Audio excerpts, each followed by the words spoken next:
আমরা গ্রামের না খুব বড় এক সেরি হেদিন করে আমার ফাটা থেকে একটা বই আনতে 7 দিনের কথা কয়া মানে 1 মাসের উপরে হয়ে যাইতেছে বইটা ফেরত দেয় না। পরে চিন্তা করলাম আজ কল দিই।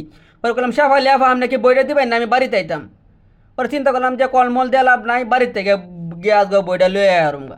পরে যাইতেছি চিন্তা করলাম যে বাড়ি যাওয়ার আগে আর একটা কল দেয় যে বইটা লয়ে আপনি একটু কল ধরা হয় না আমি আইতেছি। পরে কারো আর একটা কল দিলাম যে বইটা আজ আমি লয়ে যাই আমি দেয়া দেন এমনি ঘুরাই লইব বই লিয়ে 20 টাকা খরচ করে যে খালি মোবাইলে কথা কই।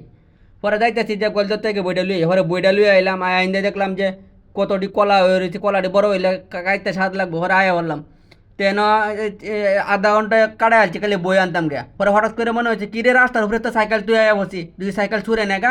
পরে আন্দা মন্দা দিতাছি দৌড়।